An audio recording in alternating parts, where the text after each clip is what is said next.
Good morning বন্ধুরা, কেমন আছো তোমরা সবাই? আশা করি ভালো আছো। আমিও ভীষণ ভালো আছি।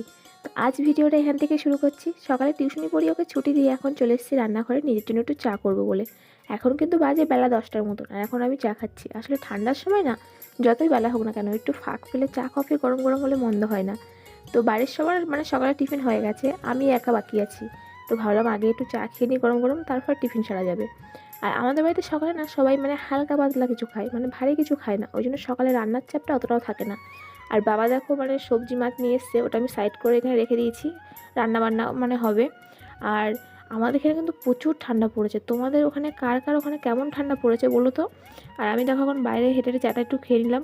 তারপর সকালে টিফিনটা ঘুগনি মুড়ি, আসলে কাল রাতে ঘুগনি হয়েছিল, আর একটু বেঁচে গেছিলো, সেটা সকালে কেউ খায়নি, তো ভালো আমি খেয়ে নিই মুড়ি দিয়ে। তো টিফিনটা করার পর এখন চলে এসেছি রান্নাবান্না জোগাড় করতে। তো জোগাড় বলতে কাটাকুটি করব। আর বাবা না আজ একটা মাছ নিয়ে এসেছিলো, যেটা আমার একদমই পছন্দ না, কিন্তু বাবা বললো যে দোকানে নাকি বলেছে মাছটা একটু বড় মতন আছে, খেতে টেস্ট লাগবে, ওই জন্য বাবা নিয়ে এসছে। তো দেখা যাক কেমন লাগে। আর এই মাছটার নাম কী, কে জানো বলো তো?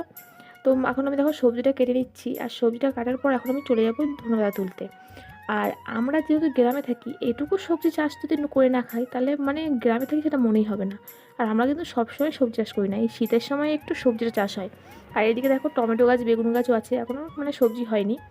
তারপর চলে এসেছি মাছ কাটতে। আর মাছ আমি কিন্তু কাটতে পারি না, মা বাড়ি নেই যেহেতু, ওই জন্য আমাকে কাটতে হচ্ছে, ওই যেটুকু পারি সেটুকুই, তো কাজ ছাড়ার মতন। তো চলো, মাছটা কাটা হয়ে গেছে, এখন আমি ভাতটা বসিয়ে দেবো।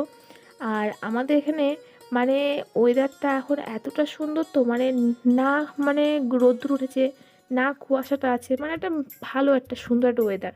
তো বাইরে বসে রান্না করতে বেশ ভালোও লাগছে। আর দেখো এদিকে ভাতটা হয়ে গেছে, আমি মাছ ভাজাটা বসিয়ে দিয়েছি। আর এরকম সময় দেখো একটু আগে বলছিলাম ভালো ওয়েদার, আর এখন দেখো বৃষ্টি পড়ছে। তো যাই হোক, তাড়াহুড়ো করে রান্নাটা কমপ্লিট করছি, যেহেতু বাইরে রান্না করছি। রান্নাটা কমপ্লিট করে জায়গাটা পরিষ্কার করে আমি এখন চলে যাবো স্নানে। স্নান থেকে বেরিয়ে পুজোটাও সেরে নেবো। আর আমার এই ভিডিওটা কেমন লাগলো সেটা জানিও, ভালো লাগলে লাইক করো, সাবস্ক্রাইব করবে, আমাকে একটু সাপোর্ট করো। আর এই ভিডিওটা এখানে